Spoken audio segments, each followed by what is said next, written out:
Hold up, folks. There we go. Good morning, good morning, good morning, everyone. Welcome to another episode of Spilling Tea. I'm your host, Tiffany Daniels, and we're going back to that horrible world known as the JRC. But before we do, a warning and then the disclaimers. We are going to experience what I like to call when Dr. Matthew Israel likes to beat the poor horse that's already dead. He's going to continue to hammer on us this idea, but they want it. They have testified how wonderful it is, and their former classmates, and they said how wonderful it is when he won't tell you. These kids are still on the shock device. They, in fact, handed it over to their parents and taught them how to use it according to the JRC rules. And when you're dealing with parents who have drank the fucking Kool-Aid, okay, take everything you're about to hear with a grain of salt. And me, I'm just going to enjoy blowing his fucking case out of the water. This guy's supposed to be an Ivy League doctor. Most of my experience has come from trial and error. I got thrown headlong into the beast. And I'm still better educated on what actual treatments are out there than this so-called doctor is. So much for his education. But let's get started, shall we? In the description box, folks, you're going to find a link to the article that the Judge Rotenberg Educational Center doesn't want you to read.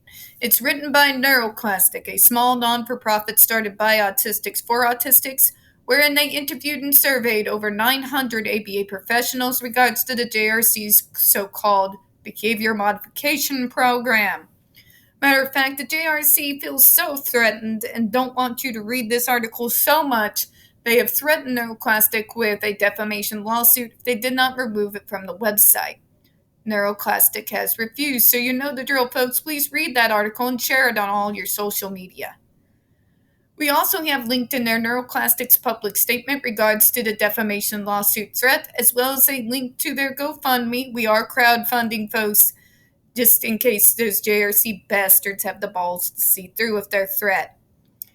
We also got the first link starting in a new archive in regards to the Agape boarding school / now known as Stone as Help school situation out in Stockton, Missouri. Agape boarding school, now Stone of Help, is a so-called Christian-themed boarding school based out of Stockton, Missouri, that takes in so-called troubled male teens, that has and counting over 21 civil lawsuits, claims, allegations leveled against it, all which have been substantiated by the hard evidence dug up but done in an investigation by the Missouri Department of Social Services, and includes the following: sodomy, rape, sexual assault, child abuse, psychological and emotional abuse, child trafficking, starvation, and that's just for starters. You have one former staff member arrested by the FBI, another a doctor who's still on the premises, up on multiple, again, substantiated by hard evidence, allegations of rape, sodomy, and sexual assault. The boys there. You have a brand new attorney general who's yet to say jack shit in spite of the new developments in regards to Agape boarding school. You got a governor with his head shoved so far up Donald Trump's ass, he can't be bothered to protect the children of this state. So please, folks, share that new article by Ozark the First all over social media, okay? We got the other pertinent links to the Stop the Shocks campaign as well, including Autistic Hoya's massive archive, also known as the Living Archive. We also have linked in there Jennifer Masumba's behavioral sheet of shockable offenses, a clip out of the 7-hour ordeal undergone by Andre McCollins. If you're wondering why we're fighting, if it's just a bee sting, go watch that video now. Bee sting doesn't hurt my ass. The templates and the ever-present self-explanatory change.org shut the Judge Rotenberg Center down petition. When we discuss the JRC, folks, you're going to hear vivid descriptions of and catch clips of surveillance footage of peoples with disabilities being tortured and abused. If you got young children present, please use your headphones, all right? This channel is marked not for children for a reason. We use profanity and speak on dark subjects. If your child is 16 and younger and watching this channel, parental supervision is very obviously advised. Trigger warning, we are about to descend into the mad ravings of the lunatic mind known as Dr. Matthew Israel. He's going to gaslight us. He's going to keep repeating the same lies over and over again, thinking that he's, somehow Goebbels and is going to make us believe his insanity. You're going to hear pseudoscience. You're going to hear lies. You're going to hear enough ableism and bigotry to circle the globe a few thousand times, so just be prepared for that, all right? Now, before we get into it, as you can all see towards the top, I did put in an Instacart order, and I think it should have arrived at my door about an hour ago, so I got to go check the door, okay? 1 second.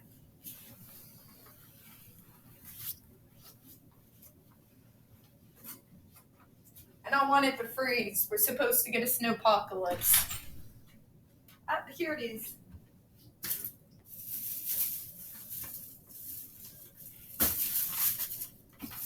Oh, good God.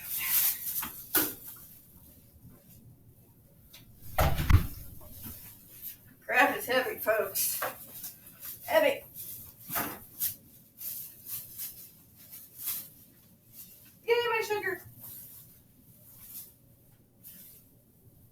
I will be with you folks momentarily. I do not have an edit button. I am too lazy to stop and redo it.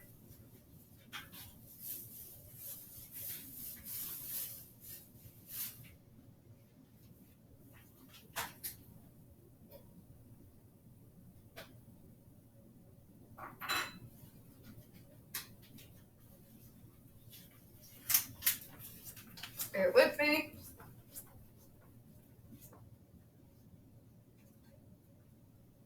This is what happens when you run around like a chicken with your head cut off.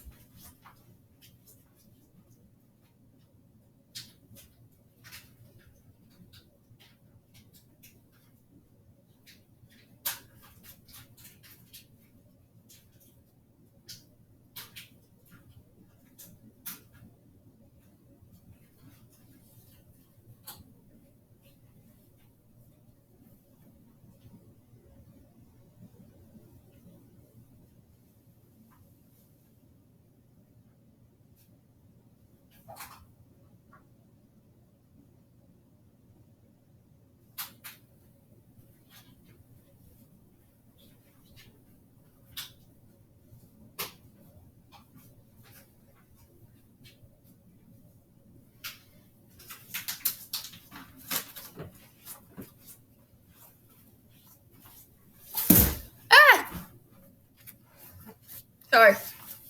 Kitty box / toy.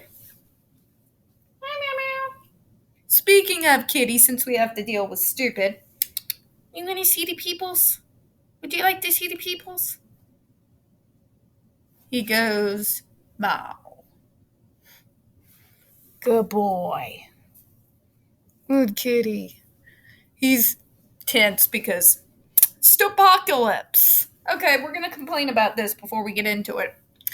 My town has collectively lost its gourd within the last 2 days because we're supposed to get like several inches of snow, right? It's abusing the hell out of me, particularly the Gen Z folks, because like for me, this is so much better than the 90s. Like early 90s out in this state, all we ever got was ice. Like you had to like rip up old t-shirts and tie them around your shoes in a meager attempt to try to not like fall on your ass and break a bone.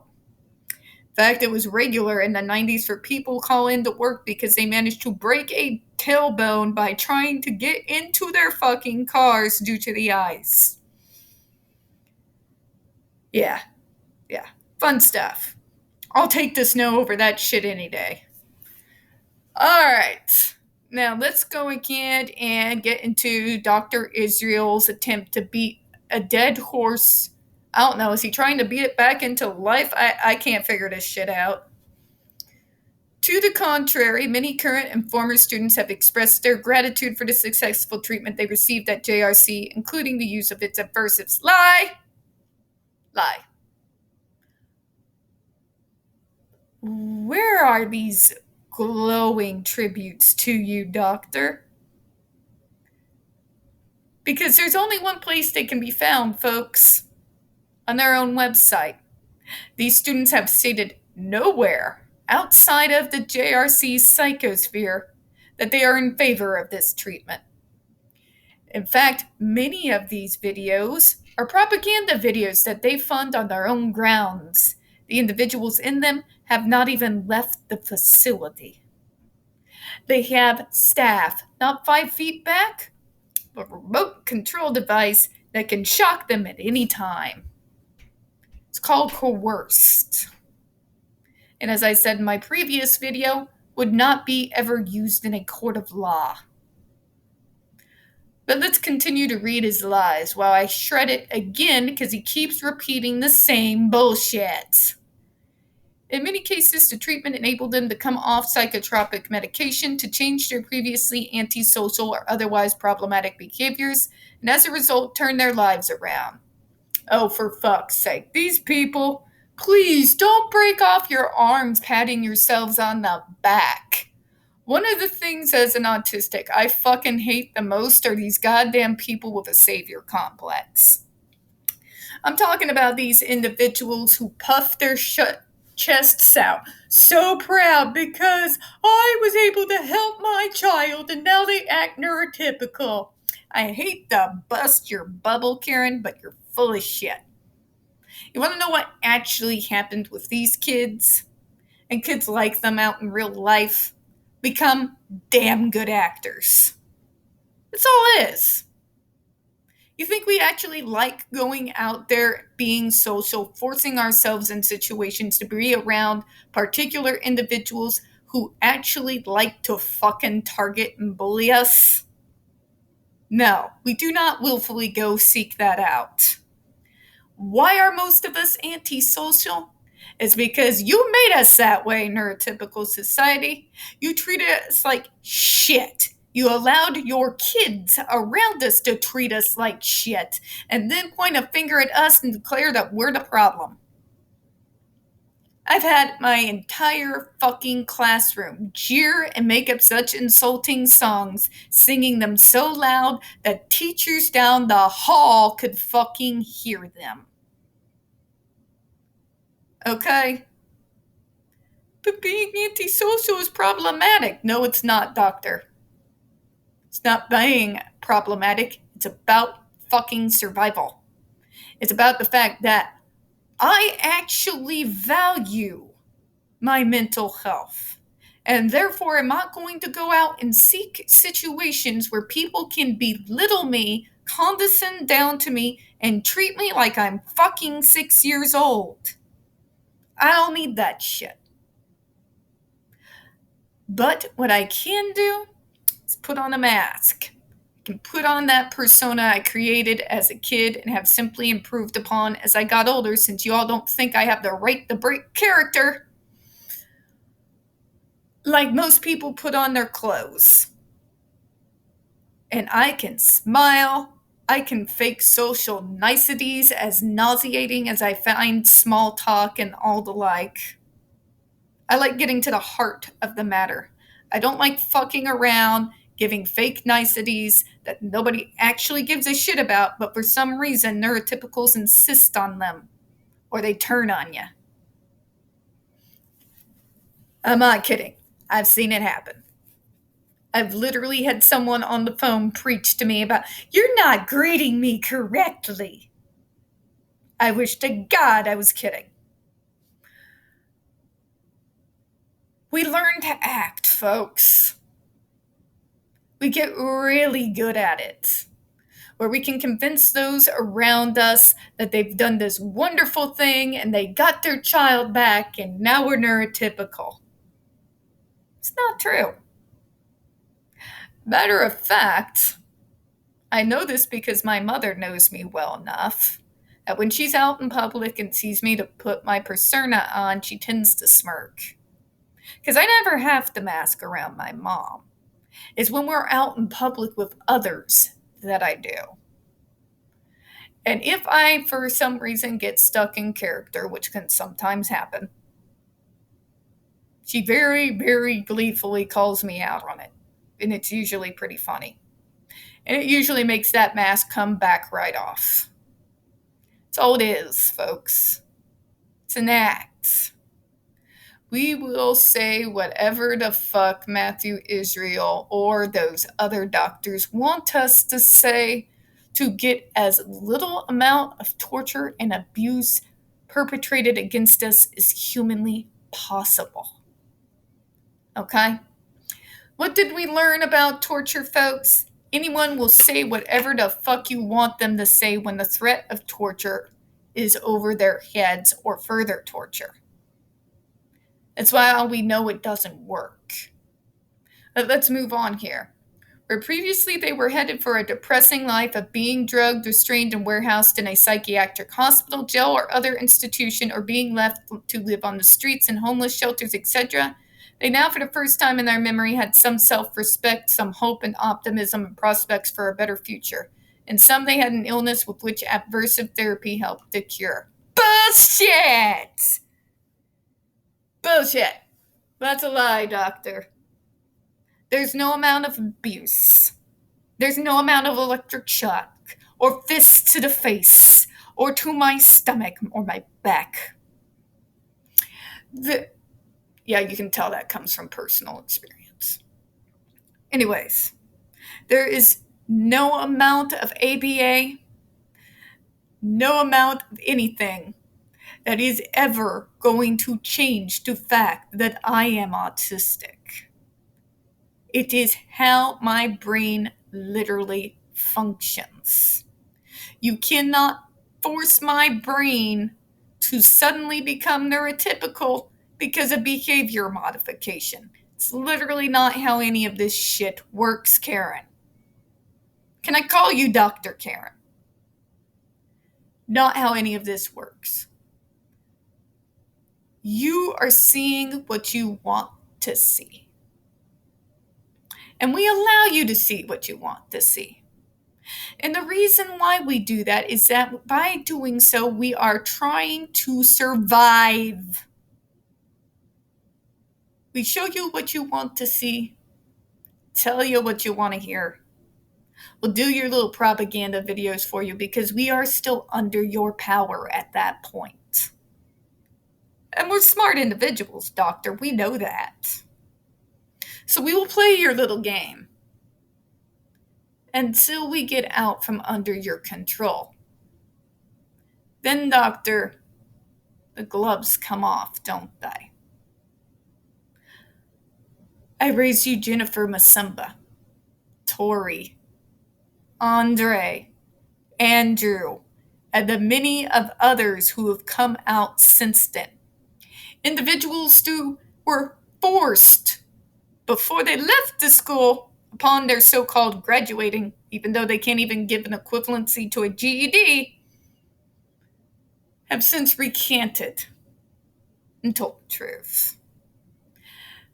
They, in fact, let us know by an individual by the name of Anna that they forced her to pin that testimony and that it was a lie. See, doctor, I confront it because that's not the reality. You want to use these testimonies that you force out of people as a means to get out of trouble. But it doesn't work when somebody has seen Andre McCullen's video because then people begin to understand. These kids coming forward with your so-called testimonials are still under threat from you in your school and your fucking torture devices. They are going to act. They're going to provide you a character in which not even you can find a fault, so that they are at little risk as possible to be tortured, starved, sleep deprived, and traumatized further than they already have been. Every single one of us that I've ever met face to face and otherwise have suffered some form of abuse, torture, bullying, medical malpractice, pseudoscience. The list goes on ad nauseum, folks. Many of us have died because of shit like what Dr. Matthew Israel gets up to. But you see, doctor, you can't use forced testimonies to erase the deaths of 6 students. You can't use forced testimonies and propaganda bullshit to make us unhear the screams of Andre McCollins. You can't use your fake testimonies and propaganda to shout down the voice of Jennifer Masamba.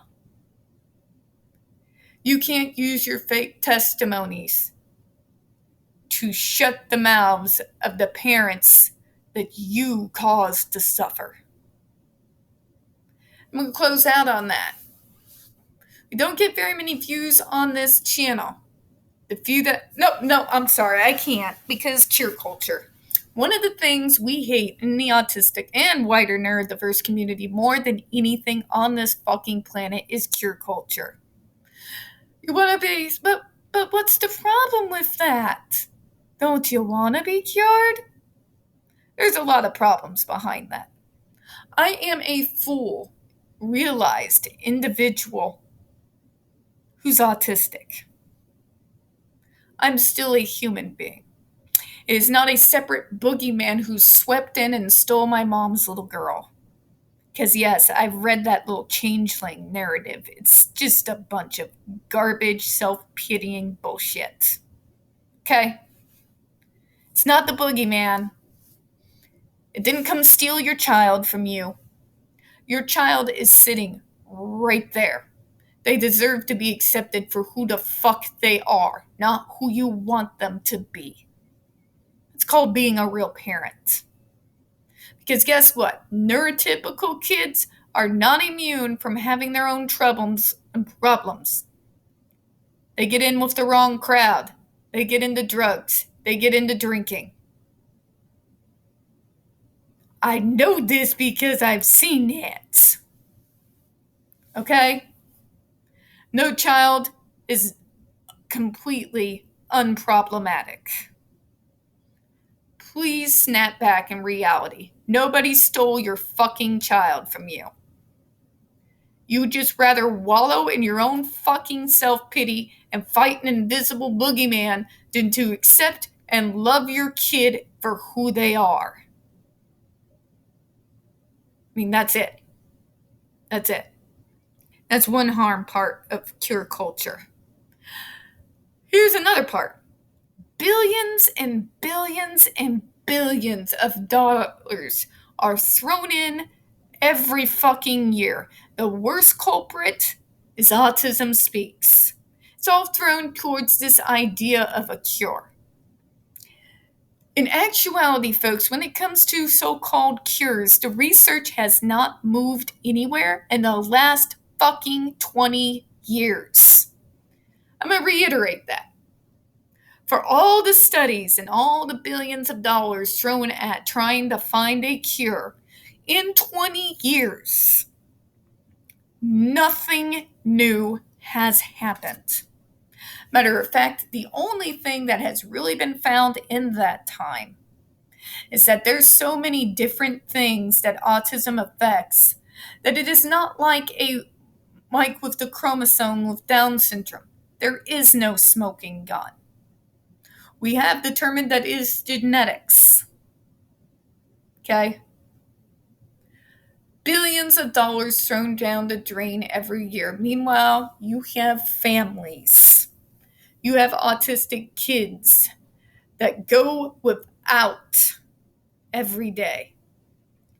In particular, in poor communities made up mostly of minorities, All those billions of dollars could be used to put in those areas resources, doctors, therapists, case managers, psychologists, psychiatrists to help these parents actually come up with a coherent medical treatment plan and a program for their kids to help give them the best lives possible. Billions of dollars. They could be going into these communities and providing these families with answers right now. Right now. These parents would never even have to consider a place like JRC because they would have the resources right there in their own neighborhoods. But no. We have to chase after a fake cure that is more likely never going to happen. That's another way it harms folks. Billions of dollars lining other people's pockets, while other people in poor communities suffer and are forced into a state of desperation where they are forced to trust individuals that they should have never trusted. It's number 2. Number 3, cure culture goes hand in hand with anti-vax culture. This is where the snake oil salesmen are abundant. This is where batshit ideas like gluten-free diet's going to cure me of autism. As an individual who's gone off that diet off and on because I don't like the feeling of being bloated, I can tell you point blank period that it does absolutely fucking nothing when it comes to my autistic tendencies, okay? It just makes me feel like I'm less of a lard ass. That's it. That's the most harmless of it. Other snake oil has been these pseudo cures that cost thousands of dollars. Invasive surgeries where they will use it as a means to extract mercury from the so-called childhood vaccines that these idiots completely believe cause their kid to have autism. These surgeries can do major fucking harm. When you are trying to flush a child of toxic metals, the human body needs a certain amount of metals, folks. It is dangerous to remove all of them from the bloodstream. Okay? People aren't prescribing link in iron for their health here. There's that. People have been fleeced into the thousands, sometimes millions of dollars. Kids forced to go through painful pseudoscience procedures that has nothing to do with their diagnosis. You see where I'm going here, right? Now let's talk about it on a mental health front for a minute. When you are sitting there looking at your child as less than, think we don't know it? We're pretty smart. I'm pretty good at figuring out when somebody thinks they're above me. Because you're not. You're really not. Cure culture creates a hate culture, creates an experimental culture. And I don't mean in a good way. This is the kind of culture where people like Dr. Matthew Israel thrive. It's how people buy his Kool-Aid. Okay? Cure culture basically acts as a means to think that nobody like us should exist. But we don't want to kill you. We just don't want you to be autistic. You do realize it's a neurological thing, right? Without being autistic, I wouldn't be me. I should be accepted and appreciated for who I am as a unique individual and my unique contributions that I can give out into my community and into the world. I should not have people looking fucking down on me, feeling like I shouldn't even exist as I am. And it goes to a darker turn. This is my fourth point. And folks, do not come at me. Pro-choicers, do not come after me. I too am pro-choice, but I want you to hear me on this particular subject. We know for a fact that if there was a smoking gun, like with Down syndrome, when it comes to autism, the same thing would have happened to us that happened to them. When that prenatal study came out, since then, 75% of the kids with Down syndrome have been aborted. We have every right to be concerned. Do not come at me with your bullshit, your excuses, that I don't want my kid to suffer. Because there's a real simple answer. Then accept your fucking child. Okay? There's a very thin line when it comes to pro-choice. I do not think, even though I am pro-choice, that you have the right to use abortion as a mean for eugenics. Okay? That's my point. Now, before I start getting people yelling at me, I want you to see it the way I see it. You have a lot of individuals who wouldn't be here on this earth. Individuals who have created innovations, who have since then proven to be neurodiverse. I want you to think, would that have been possible without the ability of hyperfocus, and that special ability we all seem to have to focus that much more and with that much more intensity on an area of interest that ends up improving the lives of everybody around the world. Now I'm going to close out. We don't get very many views on this channel. The few that we do tend to get removed from time to time. So please don't forget to hit the like button, hit subscribe, and don't forget to hit the comments. I want you to hear where I'm coming from with that last thing. I am not I am pro-choice. My point is, I can still see those individuals who use abortion as a means for eugenics. That is wrong. Okay? I do appreciate your time, and as always, we here at Spilling Tea hope you have a good one. Bye-bye, everyone.